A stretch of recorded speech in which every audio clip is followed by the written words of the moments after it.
Well, for this morning's Your Corner, we met up with an artist in Bay Park who taught himself a rather unusual talent, and he's sharing that talent with a lot of people. So where were you born, Linda? With nothing more than a couple pens, Spencer Willis here can brighten someone's day. Were you ever in the beauty queen pageant when you were younger? But to understand why this caricature artist spends so much time drawing for donations, you have to go back a few years. My memory was like erased. This right here is the only picture he has of what's still a pretty blurry chapter of his life. A motorcycle crash left Spencer in a coma for 2 months. I had my whole head wrapped up and I was kind of peering through some gauze. And When he finally did wake up, the guy who'd loved drawing since he was a kid realized he couldn't even hold a pen. And so I was just so compelled to do art again. And my right side wasn't working, so I said, heck, I'm going to do it with my left side. So I started doing art left-handed. And then my right hand started eventually coming back.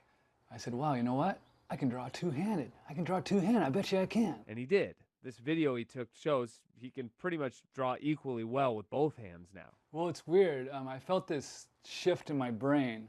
And that shift not only changed his drawing, it changed his thinking. Just kept telling myself, Spencer, you can be better than you were. Be better than you were. Yeah, thank you. Spencer started a nonprofit he calls Draw for Smiles. Oh, good. Now, about once a week, he visits senior living facilities, hospitals, and boys and girls clubs, lending his hands Wow, so where were you born, Bob? and his ear. My life story, you keep it up. Oh yeah, I listen to them and hear their stories, you know.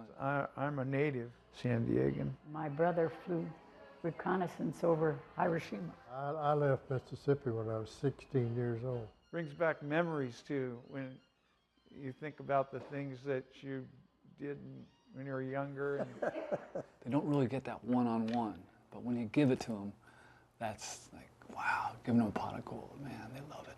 okay.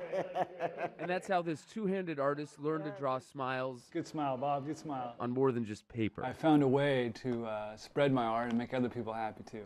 Thank you, sir.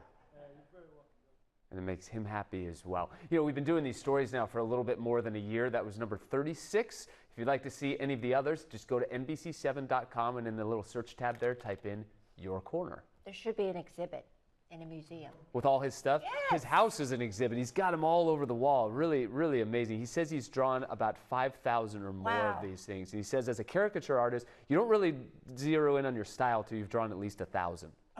Wow, So, amazing. yeah, right? Pretty remarkable in all kinds of ways. Yeah.